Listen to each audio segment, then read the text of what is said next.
I went to my GP. I described fatigue, anxiety, weight gain, insomnia, joint pain, and the fact that I'd recently stood in a supermarket car park unable to remember which floor I'd parked on for 12 minutes. He listened, he nodded, he typed a few things, and then he said, "It might be stress. Try to get more rest." He wasn't wrong, it was stress, sort of, but he also wasn't asking the right questions, and I didn't know enough to steer the conversation. So I left with a vague suggestion to relax more and absolutely no mention of the word menopause. I was 45. If your GP experience has been anything like mine, this episode is your pre-appointment briefing. Next time you walk in there, you're going to know exactly what to say, what to ask for, and how to have a conversation that actually gets you somewhere.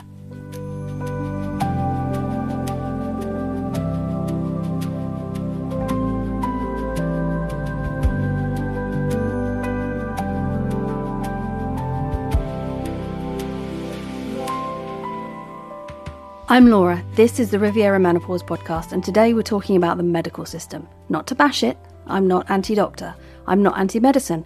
What I am is honest about the reality that most GPs have had very limited menopause-specific training, and that reality means that a lot of women are leaving appointments feeling dismissed, confused or unheard. Not because their doctor doesn't care, but because the system hasn't equipped them to help you properly with this specific thing. So the reality is that your GP might not know enough about menopause. They're general practitioners and they need to know a lot about a lot of things. And often menopause is not high on that list of things they need to know. This is not necessarily the fault of the individual doctors, rather a system that hasn't been geared towards women's health past childbearing. Let me give you a number that will probably make you a bit angry. In the UK, the average amount of menopause-specific training a GP receives during their entire medical education is somewhere between 0 and a handful of hours. For a condition that affects half the population, for a transition that lasts years, for something that produces symptoms spanning virtually every system in the body. Now, this is not your GP's fault. They didn't design the curriculum. They are generalists trained to handle an extraordinary breadth of conditions, and they cannot be experts in everything. They do an incredible job. But it does mean that when you walk in and describe symptoms that look like stress or depression or anxiety or just getting older, they may not connect the dots to menopause, especially if you're under 50, especially if you're still having periods. This is not a conspiracy, it's a training gap. And the women who get the best outcomes are the ones who walk in prepared. Not confrontational, don't misunderstand me here, prepared. There is an enormous difference between the two. And I say this with compassion, not anger. Your GP is doing their best within a system that has not prioritised this area of medicine. That's changing, slowly. But right now, in 2026, the reality for most women is that you need to be your own advocate. Not because your doctor is bad, but because the system has a blind spot. And you deserve better than falling through it. So, what do? This is how you prepare for a GP appointment about menopause. Write it down, take it with you. You're not being difficult, you're being informed. So first, write a symptom list before you go, on paper. Every symptom, no matter how unrelated it seems, the joint pain, the sleep disruption, the anxiety, the brain fog, the weight gain, the fatigue, the low mood, the reduced libido, the heart palpitations, the itchy skin, the rage that appears from nowhere, the itchy ears, the feeling of bugs crawling over you, then write when they started roughly. Because when a doctor can see that 15 symptoms all appeared within the same 2-year window, the pattern becomes visible.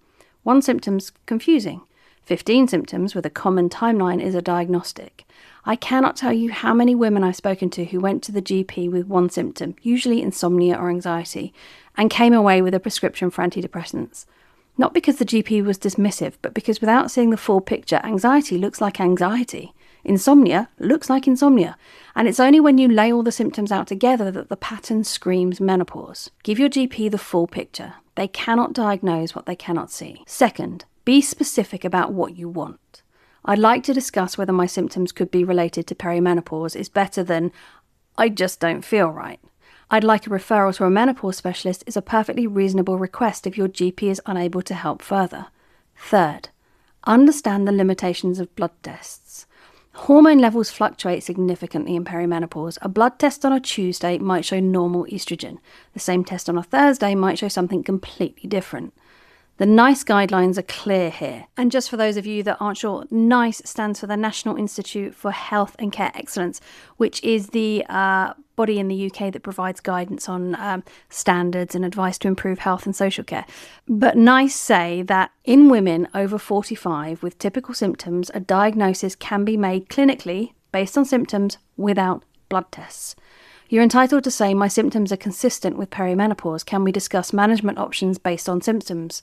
That's not aggressive, that's literate. And fourth, if you feel dismissed, you are allowed to ask for a second opinion. You are allowed to request a different GP. You are allowed to ask for a referral. This is your body, your health, your right.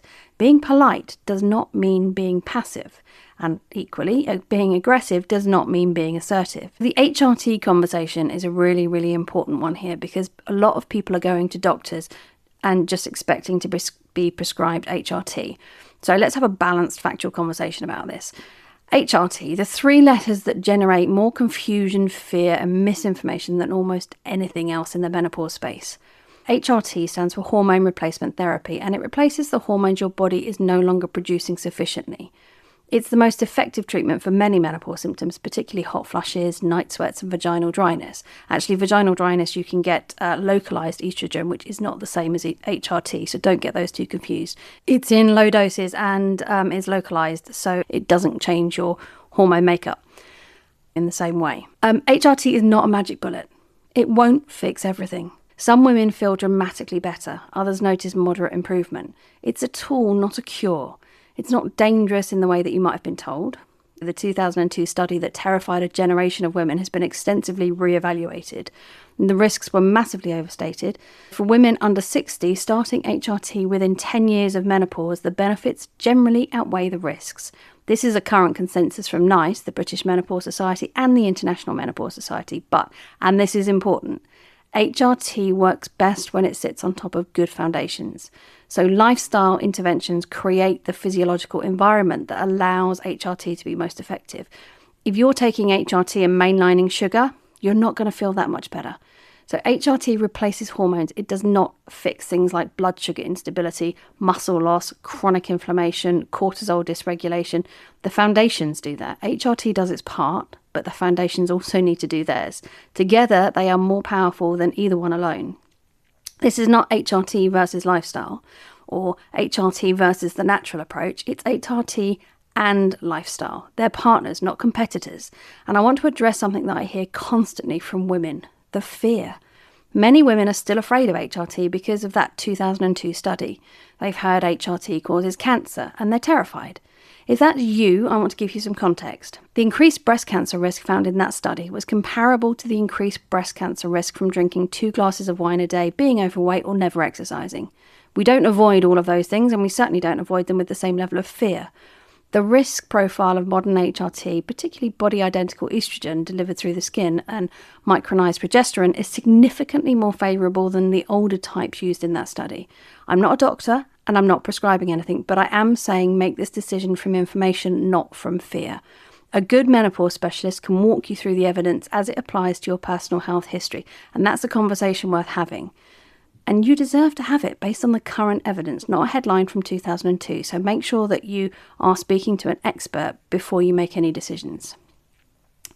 There is another element to going to see your GP that a lot of people don't talk about. And it's something actually here in Monaco they are very, very keen on, and that is supplements. The supplement world is an absolute minefield. So let's just have a quick conversation on supplements. Here's what the evidence supports. Magnesium glycinate. Good evidence for sleep quality, muscle recovery and nervous system regulation. Standard. Vitamin D3 with K2 is essential for bone health, immune function and mood. Omega-3, strong evidence for this for brain health, anti-inflammatory effects and cardiovascular protection. Creatine, emerging evidence for muscle preservation and cognitive function in menopause. So it's worth watching that one. And here's what has weaker evidence in the supplement world. Most menopause branded supplements, the ones with 14 ingredients and a picture of a serene woman on a beach or a pink box. Many of these contain ingredients at doses that are just too low to have any kind of meaningful effect. Be skeptical of anything claiming to cure menopause symptoms. Nothing cures menopause. You manage it, you navigate it, you build foundations that make it manageable. So a simple rule is, if you can get it from food first. Supplements supplement a good diet. The clue's in the name. They don't replace a good diet. And while we're on the topic, be particularly wary of any product marketed with before and after photos, celebrity endorsements, or the phrase, doctors don't want you to know. Doctors do want you to know. They just want you to know things that are supported by evidence, not things that are supported by a marketing budget. The supplement industry is largely unregulated, so you are the quality control. So make sure you're being a tough quality control. So your one thing this week, write down your 3 most significant symptoms, when they started, and the one question you most want answered. Take that piece of paper to your next GP's appointment. If you don't have one booked, book one this week if you can get through to your surgery. If you've been putting it off because you're worried they'll dismiss you, they might, but you're walking in prepared this time, and a prepared patient is much harder to dismiss. Also, they only ever have 10 minutes for these appointments, so if you go in there ready and with a really clear idea about what your symptoms are and what your problem is, you are going to save them so much time, and they will probably be quite grateful that you've gone in there prepared. You're the expert on your own body, not your GP, not the internet, you. You know what you feel, you know what has changed, and you deserve to be heard. With the Riviera Menopause, the medical conversation comes after the lifestyle foundations are in place. Not because medicine isn't important, because it really is, but because the foundations make everything else work better. They don't replace the medicine, they amplify it. Next week, we're talking about perfectionism, the all or nothing pattern. What happens when you fall off the plan on Wednesday and then eat an entire sharing bag of crisps on Thursday, and why that pattern, not the crisps, is the actual problem. It's probably the most relatable episode yet. If this episode helped you feel more prepared, then send it to someone with a GP appointment coming up. Tell them, take the list. Ask the questions, you deserve the answers. I'm Laura, this is the Riviera Menopause, and you're not being difficult, you're being informed. Never apologise for that. So for now, this is me signing off with love from Monaco.